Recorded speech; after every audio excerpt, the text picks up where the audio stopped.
Ladies and gentlemen, welcome back to the channel. Thank you so much for being here. As always, today we've got another awesome show in the Cardano space. We have Matthias Sieber, the CEO at Loxe Inc. We're going to be talking about win-win dispute resolution. And I know you're probably wondering what that means.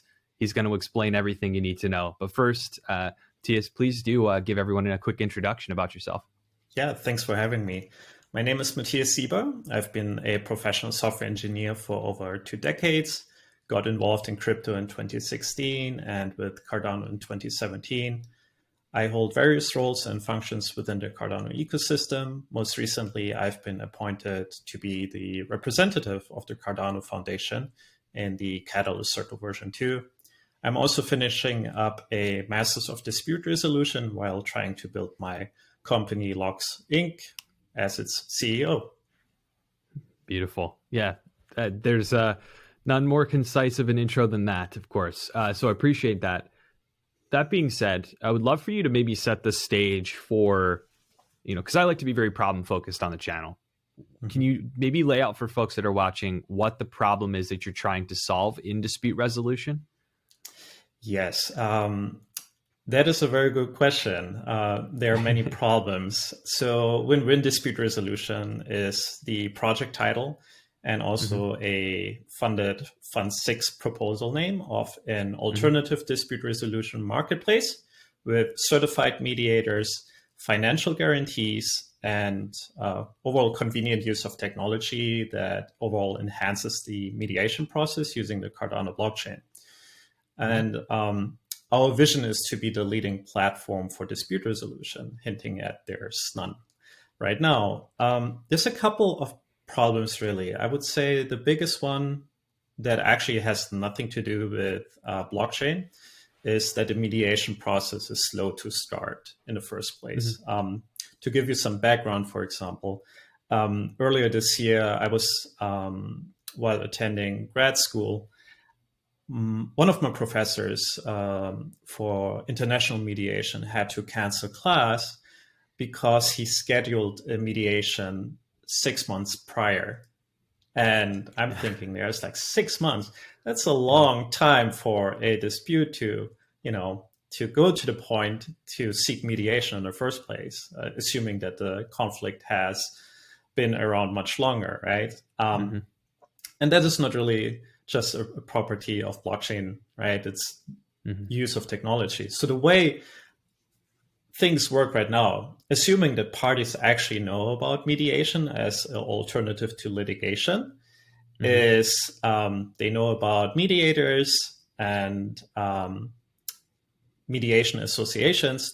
So they would go to a website like the Southern California Mediation Association, and there they would have a directory. Now, at least, you have some very basic filters like, okay, for example, you have to go through a divorce, so it's family law, right? So you filter, get all the mediators for family law, and then it's just a directory. So you have to call them or send them an email, hope that they get back to you, hope that it's within your budget, that they're available, and actually that the other party agrees to mediate with that mediator. So it's a very, very slow process. And to solve that, I would just utilize my knowledge in recommendation engines. I've been working with recommendation engines and graph databases for the past 7 years during my professional software engineering career.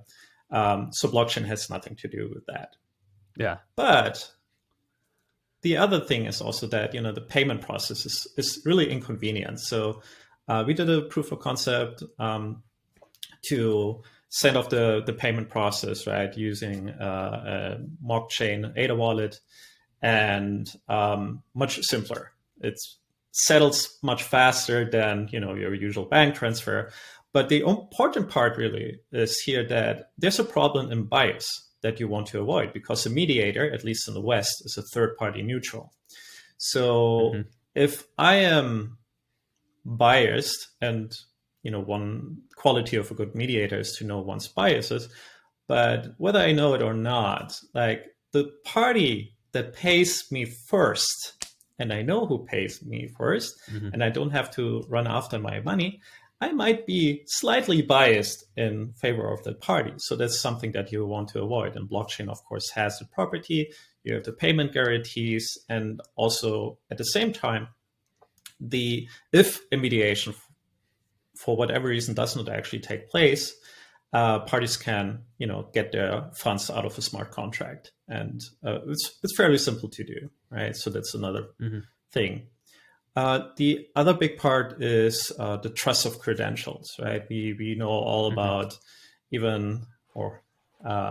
all various people, claiming to go to Ivy League schools and have credentials and whatnot, and once in a while it comes out that they actually do not have such credentials. For mediations, it's much more complicated, because the term mediator is actually not a protected term, just like anybody can really claim to be a software engineer, right? Try that with other engineers and you're in trouble. But, software engineers, for whatever reason, I was like, I'm a software engineer.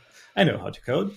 And it's just a very, very slow process. And parties usually don't go through that hurdle because they have other problems to solve, their acute dispute. And so we're partnering. So that's another problem. So we're partnering actually with credential issuing organizations like the California State University of Dominguez Hills, who has an excellent program, undergrad and a graduate course on dispute resolution, that also issues DERPA certified mediation credentials, and they have agreed to certify their graduates going forward and alumni retrospectively that are fit mediators on the Cardano blockchain. We use Atella Prism. Our team is in a Prism Pioneers program. That's another big one. Also, there's a lot more problems if you want me to go into more detail. Well, I think we're going to get there. So okay. I guess the big thing is for people to understand that this process of mediation and the process of reaching some kind of agreement between multiple counterparties as an alternative to litigation is very common, right? I would say in a lot of instances, there are issues or matters in a legal space that just simply do not make sense to go into a full court heard litigation, but there needs to be a resolution. So that's what your concept is focused on, is building tools to make that process easier and more effective. So I guess with those few challenges as a backdrop, could you share what your vision is for the future of mediation and win-win dispute resolution, given sort of your proposal and now your company? Yeah, there's a lot in that question. So I try to be concise. So you're right. People have problems. I'm doing research right now, questionnaire. The last 1.5 years were very life-changing and full of conflict, even more so than usual. And what I found, while this research has not been concluded yet, that there's a lot of problems, and people do not seek legal assistance because they are actually, one of the reasons is they are unsure it's a legal problem. And but for mediation to take place, it doesn't have to be a well-defined legal problem, right? Because all you're trying to do is to solve your problems in a win-win manner, really. That with the help of a neutral, the parties come up with their solutions that benefit ideally both sides or multiple sides' interests, right? So my vision is really that more of transformative mediation. There's a couple of different types of mediation, and empowering people to solve their conflicts in a mutually beneficial way. And the mediator also has kind of a role of an educator. For me, it's good that parties are grateful by the end of the mediation to a mediator, right? I mean, that's great, but they should be more grateful to themselves and also to the other party, because there's a mutual understanding that has been created through the process, and now they are better equipped to solve their disputes in the future, should there any arise. So, and that actually talks to another problem of the current mediation space, in that ethical and good mediators, they kind of navigate themselves out of a job. It's kind of like the DevOps of software engineering. Like, why have a full-time employee for DevOps if you Can set automate everything up? And exactly, right? Yeah. So what's happening is there's a lot of, again, bias-forming social media behavior that is happening. Mediators, try to make a living. And a marketplace that works for the mediators and the parties would solve the problem as well. So to answer your question, we are focused primarily right now to get those disputes, maybe neighbor disputes, that pre-litigation. But at least in California, there are also many mediations that are actually delegated from the courts. For example, a divorce. The court will say, it's like, yeah, you got to go to a mediator first. I mean, it's a voluntary process. You can still say, okay, I found a mediator. I don't want to participate in this. And then you're back in the courtroom. But ultimately also try to tie into that, because the courts are overloaded, and the courts probably need to maybe deal with more like criminal law, something that usually mediations does not address, usually. Yeah. That makes sense.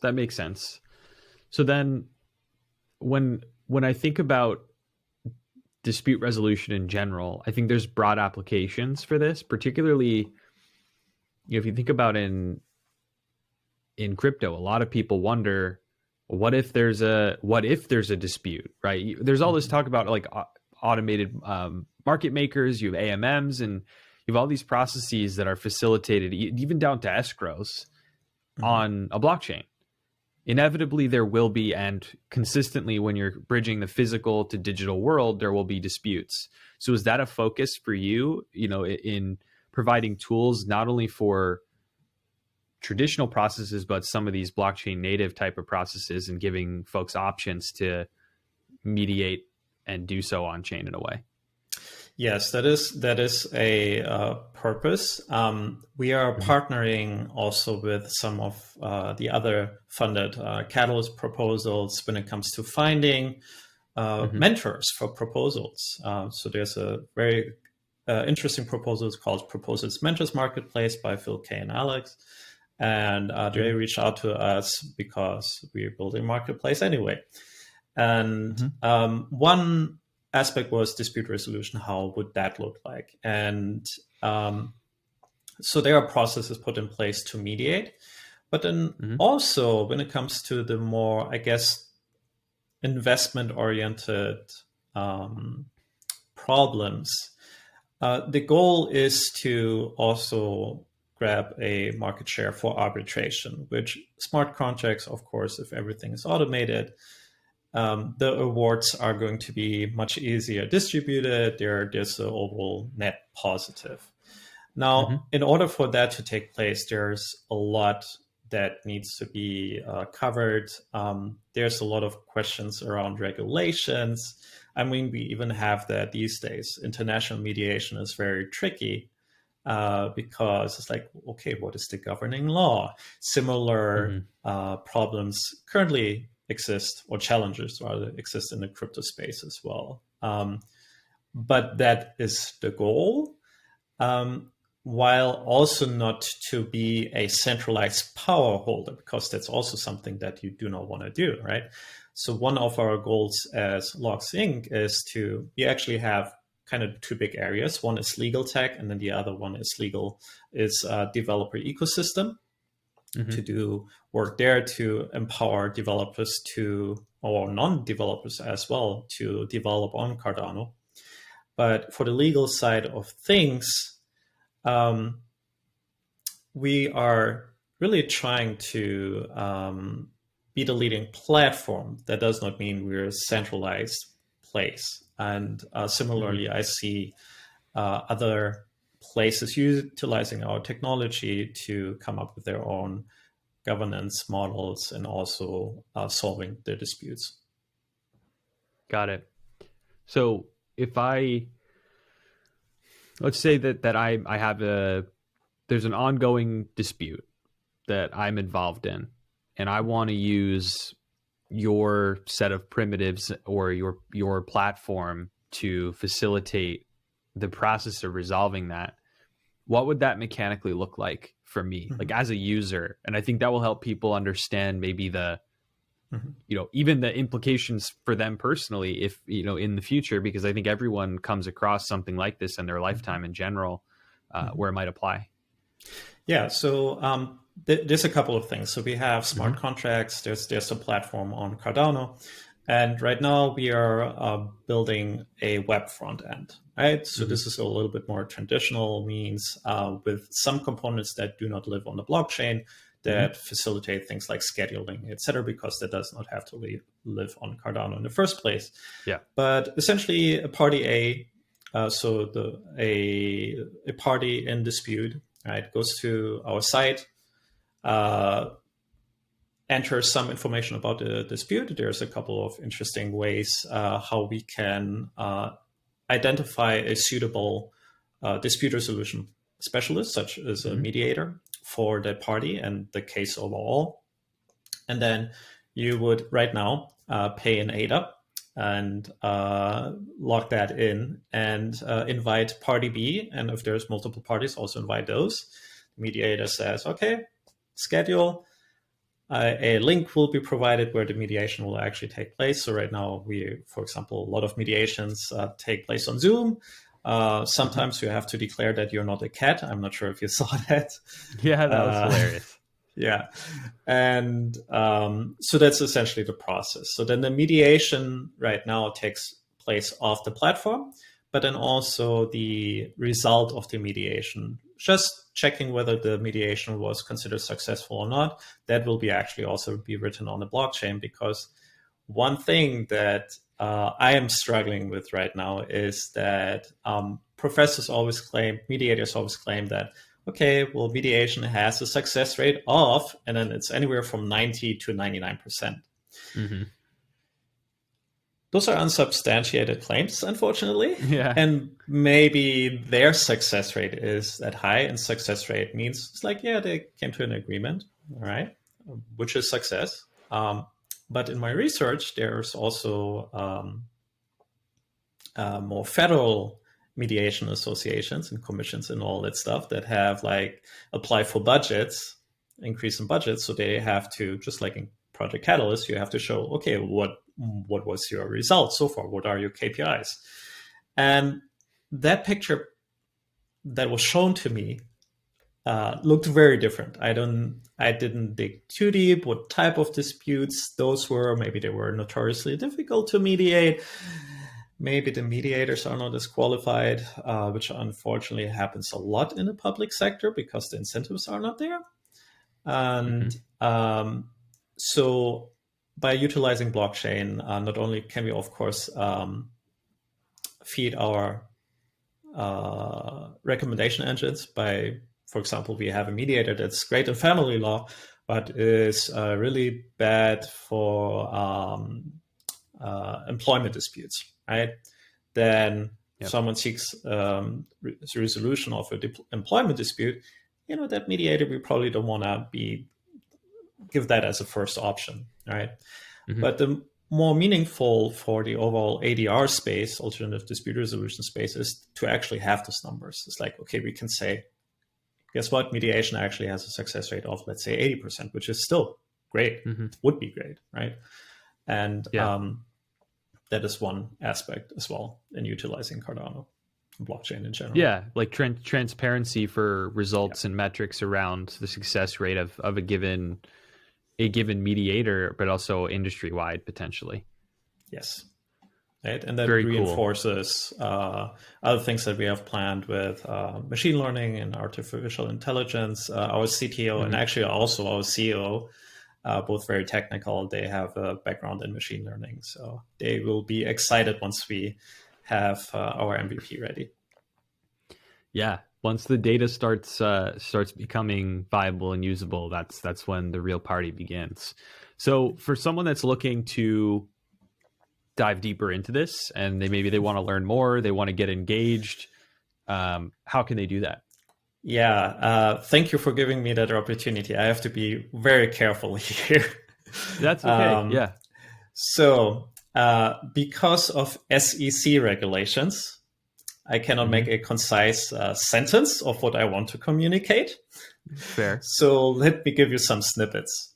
So right now we are very much focused off the supply side of the marketplace. So that means onboarding credential issuing organizations and mediators, etc. Right?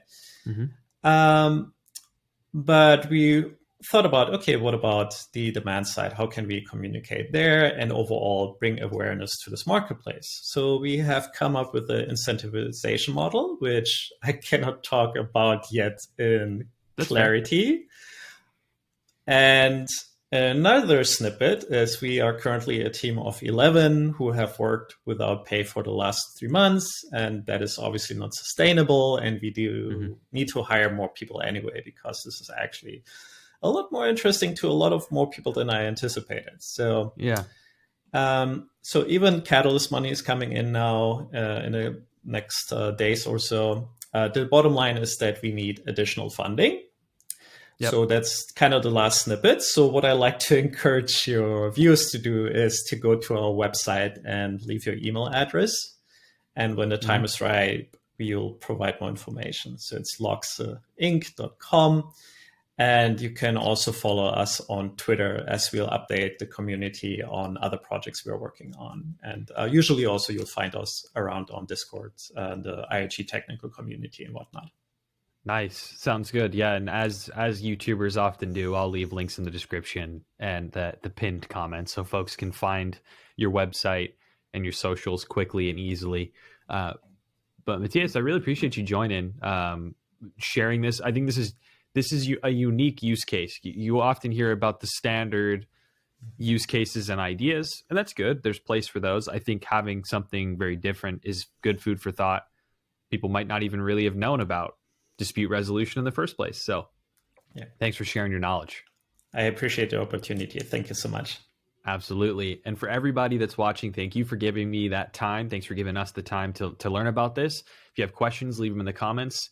Hope you and your family have a wonderful week ahead. And until next time, cheers.